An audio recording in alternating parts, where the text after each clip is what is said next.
Kenapa cuma 50? Ya itulah Pak, tadi saya katakan prosesnya memang tidak gampang untuk membatalkan satu sertifikat itu, karena katun keputusan tata usaha negara itu memang harus mengkonfirmasi satu persatu. Itu pun dari yang 50 ada mereka yang tidak rela dibatalkan, dan itu kami paksakan.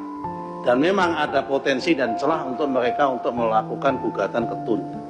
Tapi kami yakin kalau di TUN itu kita kuat, karena memang fakta materialnya memang mendukung untuk itu dibatalkan. Itulah Bapak-Bapak sekalian, saya terima kasih sekali sama Pak Irawan mengingatkan ini.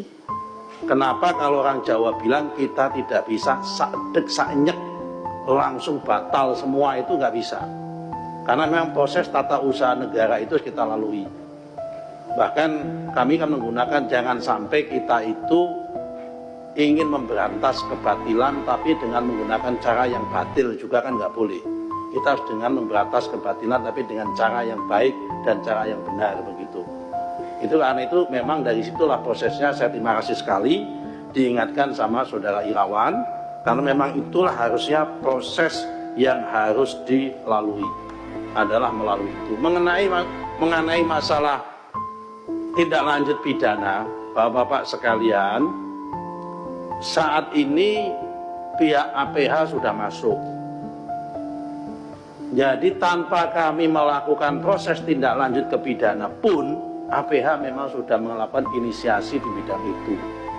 Mulai dari proses pemalsuan dokumen di bawah yang melibatkan Pemda, mulai dari pemalsuan dokumen PBB, dokumen kiriknya dan sebagainya, sudah diproses semua oleh APH.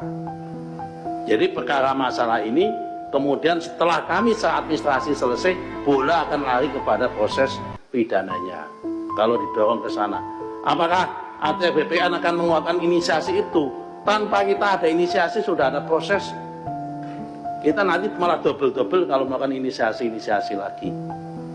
Jadi kira-kira seperti itu yang bisa kami lakukan untuk menjawab apa yang disampaikan oleh concern daripada Pak Deddy Sitorus. Tapi apa pelajaran yang kita ambil dari kasus ini? Kasus Tangerang, kasus Bekasi, kasus Sidoarjo dan sebagainya. Ini menjadikan refleks minimal menjadi 3 hal.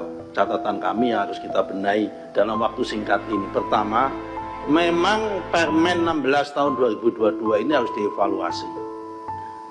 Pelimpahan kewenangan pemberian hak maupun konversi hak tentang HGB badan hukum kepada Kantah itu memang terlalu berat, sehingga kita mengambil pemikiran memang dalam waktu singkat ini akan kita limpahkan di wilayah Kanwil sama di pusat saja, di kementerian, untuk yang pemberian hak HGB mulai 0 sampai 5% mungkin ada di badan hukum, mungkin ada di provinsi. Yang setelah 5 hektar itu sampai 25 ke atas kita ambil ke kementerian. Karena memang sangat berat sekali. Tekanan politiknya HGB itu sangat berat.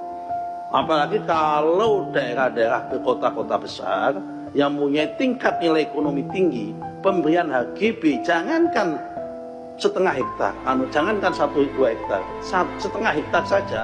Kalau itu di Jakarta, kawasan-kawasan yang tadi disebut oleh Pak Ketua, itu tekanan politiknya tinggi. Karena Pak, nilai ekonominya juga tinggi.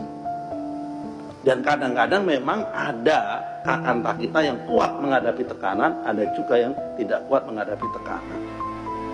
Karena tadi memang kalau kita bicara masalah kasus Tangerang, belajar dari situ, secara prosedur, secara legal, secara yuridisnya lengkap kap secara administrasi. Jadi ada juga mereka membayar PBB juga, ada PBB-nya. Saya nggak tahu juga kenapa laut ada PBB-nya. Jadi ini kalau memang ini melibatkan banyak pihak, ya memang betul melibatkan banyak pihak. Ada sertifikat kiriknya, ada dokumen keterangan, ada lengkap. Secara prosedur maupun secara yuridis tidak ada yang dilalui. Kami sudah periksa satu persatu. Karena sebelum membatalkan kami memeriksa satu persatu.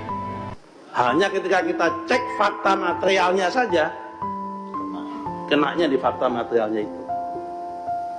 Nah, ngecek fakta material ini kan harus dicocokkan, dipanggil dulu dan sebagainya. Itu pun banyak sekali ketika kami selesai sholat Jumat, ada beberapa SAM yang kami batalkan, saya di demo di kohort itu. Bagaimana nasib kami Pak kalau nanti dibatalkan? Bagaimana ini?